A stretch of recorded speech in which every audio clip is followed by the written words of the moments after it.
seems the Senate, including some Republicans, have had enough of the war in Iran. Time for the Streamline, everything you need to know in 10 minutes or less. For the first time since fighting started, the Senate voted to end the war. 4 Republicans joined Democrats to pass a war powers resolution. It orders the military to stop fighting in Iran unless Congress gives formal approval. This was the 10th time Democrats introduced the measure, but the first where they got Republican support. It's already passed the House, but this is mostly symbolic because President Trump is expected to veto it.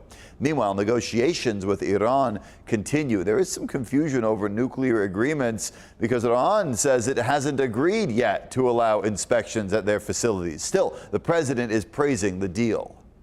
Now we're leaving Iran with no Navy, no Air Force, no anti-aircraft, no missile capability, no nuclear program.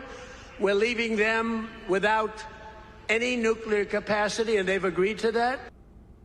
Still some debate about that. The Pentagon is also asking Congress for nearly $80 billion to cover the cost of the war and other military budget shortfalls. Now, gas prices keep falling in San Diego. We saw a 2-cent per gallon drop overnight down to $5.58. Nationally, though, prices are starting to level off. The average for a gallon of gas is still $3.93. In a bid to bring these prices down more, the president is ordering the Justice Department to look into price gouging by big oil companies. Trump wrote on social media that, quote, big oil companies are not dropping their price at the pump commensurate with the sharply lower prices they're paying for oil.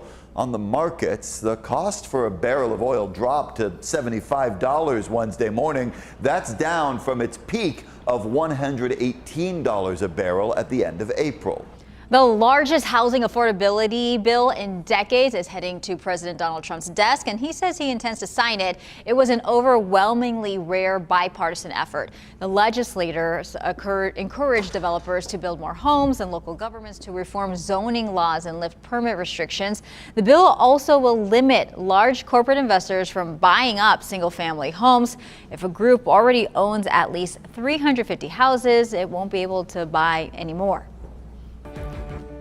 It started off with a standoff, and it ended with a police shooting and killing a man in an apartment building near Balboa Park on Tuesday afternoon. San Diego police say they received a call around 1 p.m. about a man threatening to kill his mother. He barricaded himself inside a 4th-floor apartment and then began to throw heavy items at police officers through his window. That included a microwave, which cracked the windshield of a police car. The man then set his apartment on fire, forcing everyone in the building to evacuate. I heard him just yelling and screaming, being very aggressive with what he was saying. Well, officers eventually moved in and shot him a couple hours later. He was taken to the hospital where he later died. His mother was treated for minor injuries. The San Diego County Sheriff's Office is handling this investigation.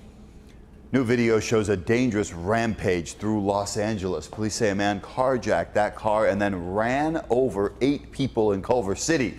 He drove away, hit another car, and then ran from police. They caught him and have now identified him as Juan Luis Estrada. He's 45 years old, and Estrada now faces 10 counts of attempted murder. His bail is more than $10 million. The victims range from 15 to 70 years old. All of them had minor injuries and are expected to be okay.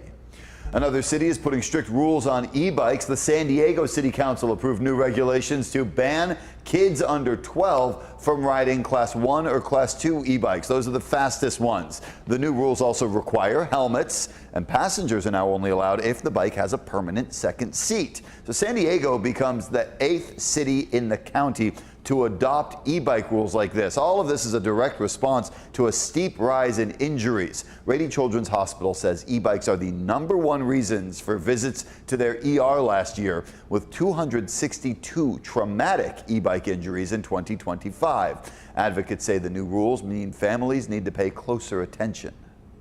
Parents are going to have to educate themselves on the different classifications of e-bikes, what is safe to buy for their kids and what isn't, and hopefully this sparks that sort of conversation.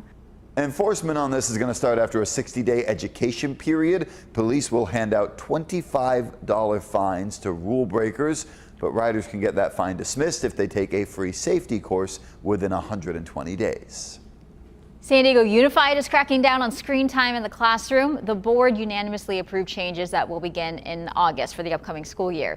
This includes banning video streaming like YouTube, as well as gaming platforms, and also removing computers for most TK students. This expands SDUSD's efforts to get the kids off devices after banning phones last year. Over time, the school district will look to provide resources that give information for students and parents on using technology. That's your ABC 10 News Streamline, everything you need to know in under 10 minutes.